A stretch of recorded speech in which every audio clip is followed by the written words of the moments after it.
자, 여러분 잠시 후에 우리가 방문할 곳은 바로 이 실리콘밸리의 핵심 도시 마운틴 뷰에 있는 컴퓨터 역사 박물관 정식 명칭은 컴퓨터 히스토리 뮤지엄입니다. 이곳은 전 세계에서 가장 유명한 컴퓨터 전문 박물관이자 컴퓨터가 처음 생겨났던 그 시절부터 우리가 지금 손에 들고 있는 스마트폰까지 디지털 문명의 모든 역사를 한눈에 볼 수 있는 특별한 공간입니다. 이곳은 단순히 기계 전시만 있는 곳이 아닙니다. 사실상 실리콘밸리의 탄생 배경을 체험할 수 있는 교실이자 구글과 애플, 인텔, HP 같은 기업들이 어떻게 시작되었는지를 이해할 수 있는 장소이기도 하죠. 여러분, 컴퓨터의 조상이라고 할 수 있는 기계를 혹시 아시나요? 애니악이라고 불리는 거대한 기계가 바로 그 주인공입니다. 지금은 손바닥만 한 스마트폰으로도 할 수 있는 계산을 과거에는 운동장만한 공간에 설치된 수천 개의 진공관이 필요했답니다. 그 애니악의 내부 구조와 복원된 모습도 이 박물관에서 실제로 보실 수 있어요. 또 하나 유명한 전시물은 바로 바베지의 차분기관 디퍼런스 엔진이라는 1800년대 수학자 찰스 바베지가 만든 최초의 계산 기계입니다. 놀랍게도 이 기계는 증기기관처럼 완전히 기계식으로 작동하면서 복잡한 수식을 계산했어요. 프로그래밍 개념의 어머니라고 불리는 에이다 러브레이스와도 연결되는 역사죠. 그리고 이곳엔 초기 개인용 컴퓨터 PC의 역사도 정말 잘 정리되어 있습니다. 애플 I, 애플 II, 코모도어 64, IBM의 첫 PC, 마이크로소프트의 도스 시스템까지 우리가 키보드와 마우스를 언제부터 사용하게 되었는지, 화면에 그래픽이 나오기 시작한 순간은 언제였는지, 그 모든 혁신의 장면이 여기에 담겨 있습니다. 여러분이 오늘 보시게 될 전시물 중에는 지금은 역사 속으로 사라진 플로피 디스크, 도트 매트릭스 프린터, 그리고 초창기 인터넷 브라우저, 초기형 스마트폰, 구글이 만든 첫 서버도 그대로 전시되어 있습니다. 심지어 최초의 자율주행차 프로토타입, AI 알고리즘의 초기 모델이 탑재된 장비들도 있습니다. 이 박물관은 단지 과거를 보여주는 곳이 아닙니다. 현재와 미래를 이어주는 다리입니다. 아이들이 직접 기계를 만지고 조작할 수 있는 인터랙티브 체험존도 있고, 성인들에게는 우리가 어디에서 왔고 어디로 가는가를 돌아보게 하는 깊은 질문을 던지는 공간이기도 하죠.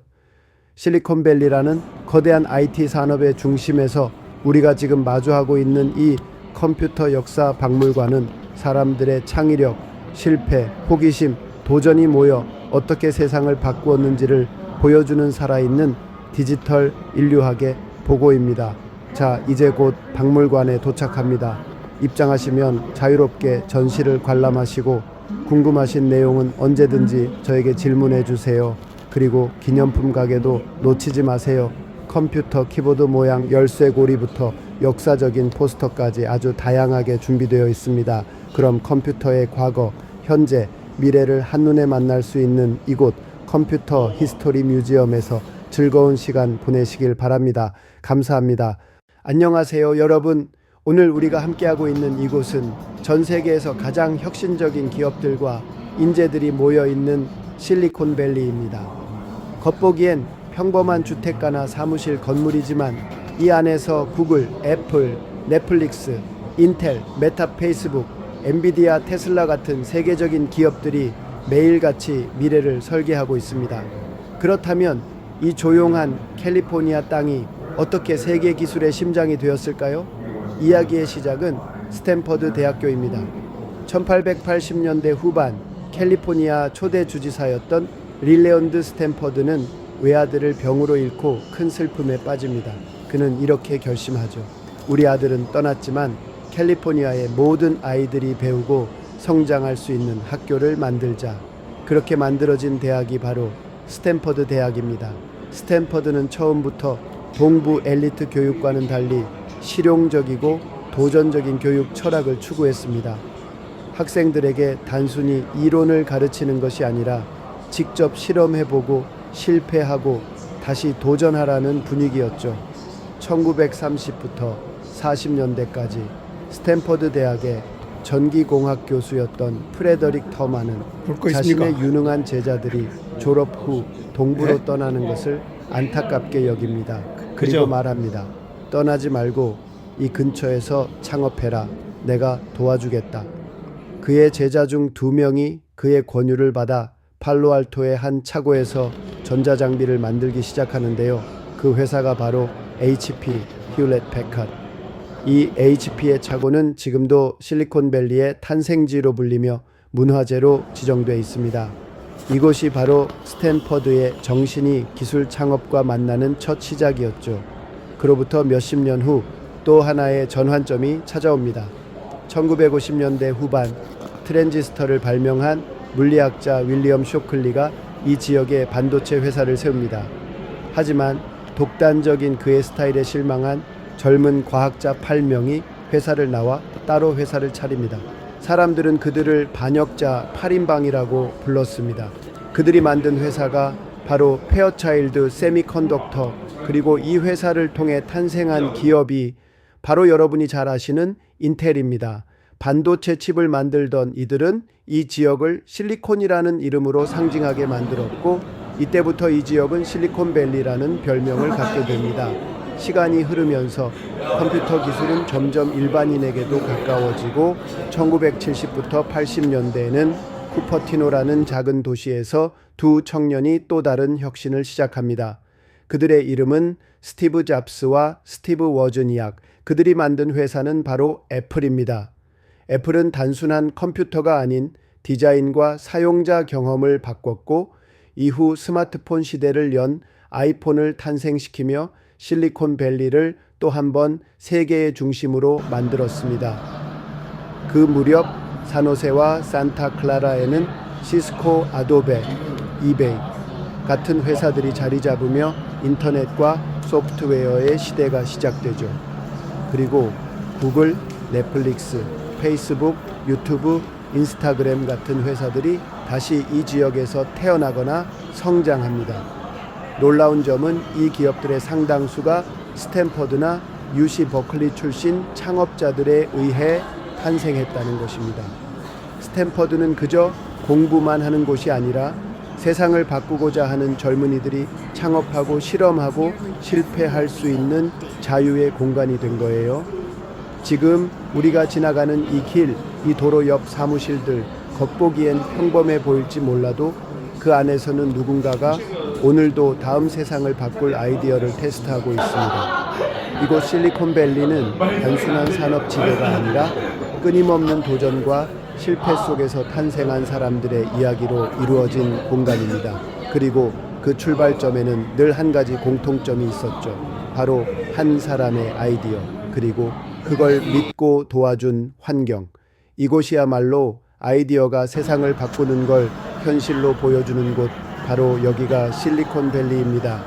여러분, 지금 보고 계신 이 장치는 1950년대 인류 최초의 상업용 컴퓨터 중 하나인 유니박 시스템의 운영 콘솔입니다.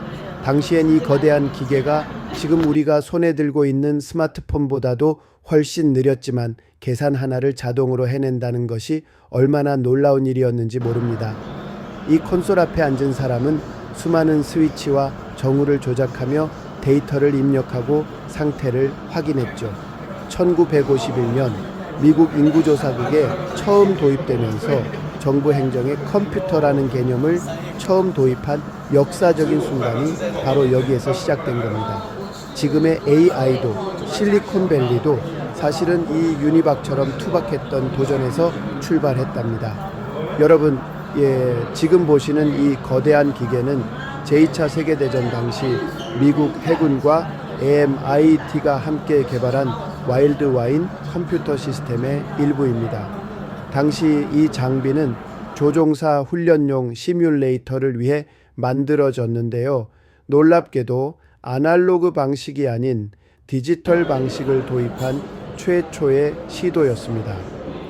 이 시스템은 이후 냉전 시기 공군의 방공 시스템인 세이지 프로젝트의 기술적 기반이 되었죠. 즉, 오늘날의 공항 관제 시스템이나 미사일 요격 통제 시스템의 조상이라고 할 수 있습니다.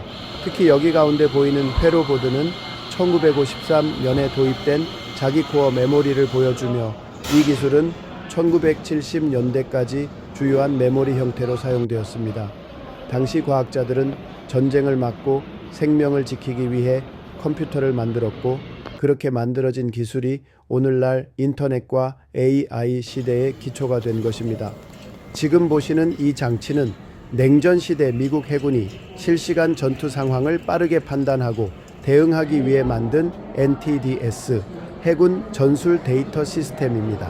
표면적으로는 단순한 철제 기계처럼 보이지만 이 안에는 수많은 회로와 연산 장치가 들어있어 고속으로 움직이는 비행기나 미사일의 궤적을 실시간으로 계산하고 그 정보를 토대로 정확하게 목표를 조준하고 사격하는 역할을 수행했습니다. 전쟁터에서는 1초의 판단이 생명을 좌우하죠. 그래서 이 시스템은 단순한 무기가 아니라 생각하는 전자 두뇌처럼 동작했습니다. 처음엔 아날로그 방식으로 시작했지만 점차 디지털로 발전했고, 오늘날 자동 사격 통제 시스템이나 심지어 우주 탐사 기술의 기초가 되는 연산 방식도 이 장비에서 출발했다고 볼 수 있습니다. 이 장비는 단지 전쟁 도구가 아니라 현대 컴퓨터 기술이 실시간 데이터 처리와 제어 시스템으로 어떻게 발전했는지를 보여주는 상징적인 전시물이기도 합니다. 지금 여러분 앞에 있는 이 철제 상자는 바로 오늘날 자율주행차, AI 무기, 우주로켓 제어 기술의 시작점이었던 셈이죠. 여러분, 지금 보고 계신 이 장치는 1950년대 인류 최초의 상업용 컴퓨터 중 하나인 유니박 시스템의 운영 콘솔입니다. 당시엔 이 거대한 기계가 지금 우리가 손에 들고 있는 스마트폰보다도 훨씬 느렸지만 계산 하나를 자동으로 해낸다는 것이 얼마나 놀라운 일이었는지 모릅니다. 이 콘솔 앞에 앉은 사람은 수많은 스위치와 정우를 조작하며 데이터를 입력하고 상태를 확인했죠. 1951년 미국 인구조사국에 처음 도입되면서 정부 행정에 컴퓨터라는 개념을 처음 도입한 역사적인 순간이 바로 여기에서 시작된 겁니다. 지금의 AI도 실리콘밸리도 사실은 이 유니박처럼 투박했던 도전에서 출발했답니다. 여러분, 지금 보시는 이 거대한 기계는 제2차 세계대전 당시 미국 해군과 MIT가 함께 개발한 와일드 와인 컴퓨터 시스템의 일부입니다. 당시 이 장비는 조종사 훈련용 시뮬레이터를 위해 만들어졌는데요. 놀랍게도 아날로그 방식이 아닌 디지털 방식을 도입한 최초의 시도였습니다. 이 시스템은 이후 냉전 시기 공군의 방공 시스템인 세이지 프로젝트의 기술적 기반이 되었죠. 즉, 오늘날의 공항 관제 시스템이나 미사일 요격 통제 시스템의 조상이라고 할 수 있습니다. 특히 여기 가운데 보이는 회로 보드는 1953년에 도입된 자기 코어 메모리를 보여주며 이 기술은 1970년대까지 주요한 메모리 형태로 사용되었습니다. 당시 과학자들은 전쟁을 막고 생명을 지키기 위해 컴퓨터를 만들었고, 그렇게 만들어진 기술이 오늘날 인터넷과 AI 시대의 기초가 된 것입니다. 지금 보시는 이 장치는 냉전 시대 미국 해군이 실시간 전투 상황을 빠르게 판단하고 대응하기 위해 만든 NTDS, 해군 전술 데이터 시스템입니다. 표면적으로는 단순한 철제 기계처럼 보이지만 이 안에는 수많은 회로와 연산 장치가 들어있어 고속으로 움직이는 비행기나 미사일의 궤적을 실시간으로 계산하고 그 정보를 토대로 정확하게 목표를 조준하고 사격하는 역할을 수행했습니다. 전쟁터에서는 1초의 판단이 생명을 좌우하죠. 그래서 이 시스템은 단순한 무기가 아니라 생각하는 전자 두뇌처럼 동작했습니다. 처음엔 아날로그 방식으로 시작했지만 점차 디지털로 발전했고, 오늘날 자동 사격 통제 시스템이나 심지어 우주 탐사 기술의 기초가 되는 연산 방식도 이 장비에서 출발했다고 볼 수 있습니다. 이 장비는 단지 전쟁 도구가 아니라 현대 컴퓨터 기술이 실시간 데이터 처리와 제어 시스템으로 어떻게 발전했는지를 보여주는 상징적인 전시물이기도 합니다. 지금 여러분 앞에 있는 이 철제 상자는 바로 오늘날 자율주행차, AI 무기, 우주로켓 제어 기술의 시작점이었던 셈이죠.